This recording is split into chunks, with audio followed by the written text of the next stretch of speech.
पुणे महानगरपालिका निवडणुकीच्या अनुषंगाने राष्ट्रवादी शरद पवार पक्षाच्या वतीनं पक्ष कार्यालयात जे आहे ते इच्छुक उमेदवारांच्या मुलाखती सध्या सुरू आहेत। आपण बघू शकतो खरं तर हे सर्व इच्छुक उमेदवार या ठिकाणी आहेत आणि ते राष्ट्रवादीचे शहराध्यक्ष असलेले प्रशांत जगताप असतील किंवा आमदार बापू पठारे असतील किंवा राष्ट्रवादी शरद पवारांचे ज्येष्ठ नेते अंकुश काकडे या सर्व मुलाखती जे आहेत ते घेताना दिसतात। खरं तर प्रशांत जगताप आपल्या समवेत आहेत, आपण त्यांच्यासोबत चर्चा करू।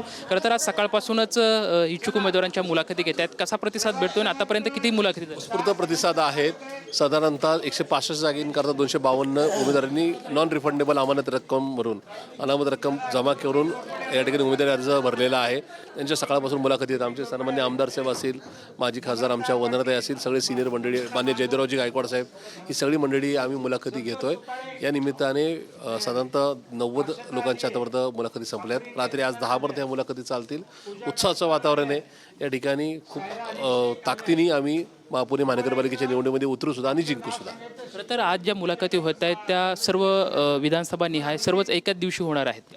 आम्ही विधानसभा मतदारसंघ न्याय घेतलेले आहेत, त्याच्यामुळे आज सकाळी 9:30ला चालू केलेला हा सिलसिला रात्री साधारण 10:30पर्यंत चालेल। कारण की आता 23 तारखेपासून नॉमिनेशन सुरू होतं, त्याच्यामुळे फार वेळ नाही आहे। त्याच्यामुळे या आज मुलाखती संपवून उद्या आमचे सन्मान्य प्रांताध्यक्ष शशिकांतजी शिंदे साहेब आहेत, त्यांच्याकडे हा अहवाल सुपूर्द करायचा आहे। त्याच्यानंतर सन्मान्य पवार साहेब, सन्मान्य सुप्रियाताई हे योग्य ते निर्णय घेतील। तर जशी आचारसंहिता लागली त्या दुसऱ्या दिवसापासून अजित पवार हे ॲक्शन मोडवरती आलेले त्यांनी दुसऱ्या दिवशी सर्व इच्छुकांच्या मुलाखती घेतल्या होत्या। तुम्ही सुद्धा मुलाखत घेतल्यात। खरं तर आता एक ही निवडणूक जी आहे ती आव्हानात्मक असणार आहे, कारण भाजप असेल किंवा अजित पवार गटाचं मोठं आव्हान असतं। तर कसं या आव्हानाला तुम्ही समोर? आव्हानात म्हणण्यापेक्षा या ठिकाणी निवडणूक नका पुणेकरांच्या हिताची संरक्षणाची निवडणूक आहे।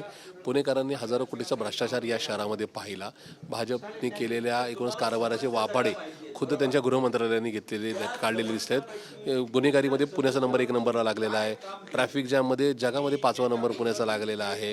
भ्रष्टाचारामध्ये अमित शहांच्याच मंत्रालयाने सादर केलेल्या अहवालामध्ये पुण्याचा 1 नंबर लागलेला आहे। कोयता गँग इथं सक्रिय आहेत। ट्रॅफिक जॅमच्या समस्येतून एका ठिकाणून दुसऱ्या ठिकाणी जायला 1.5 तास लागतोय। त्याच्यामुळे हे सगळे मुद्दे घेऊन आम्ही पुणेकरांबरोबर जाणार। त्याच्यामुळं आव्हानापेक्षा पुणेकरांच्या एकूणच नका जी मतं आहेत ती नका संतप्त ज्या भावना आहेत त्याच पुन्हा एकदा पुणेकरांच्या समोर ठेवणे आणि पुणेकरांना त्या मतदान केंद्रापर्यंत आणणे हाच आमचा अजेंडा आहे। निवडणुकीला सामोरं जाताना महाविकास आघाडी म्हणून का स्वतंत्र म्हणून कसं जाणार? आम्ही महाविकास आघाडी म्हणूनच जाणार आहोत। महाविकास आघाडीच्या संदर्भात सगळ्या उमेदवारांनी सकारात्मकता दाखवली। अजूनपर्यंत सकाळपासून कुणीही पण पलीकडच्या बाजून जावं अशा प्रकारचा एक सुतोवाच सुद्धा केले नाही। त्याच्यामुळे महाविकास आघाडी म्हणून आम्ही नक्की जाऊ।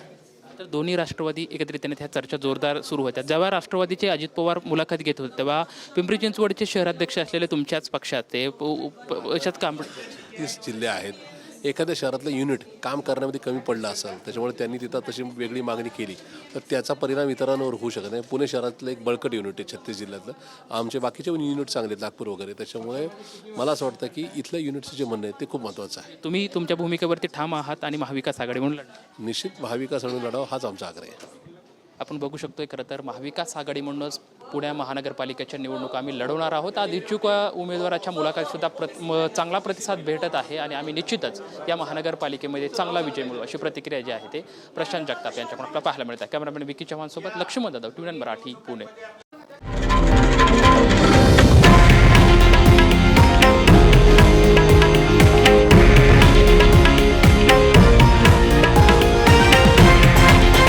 हे आहे देशातील नंबर 1 न्यूज नेटवर्क आणि आपण पाहत आहात TV9 मराठी, एकमेव।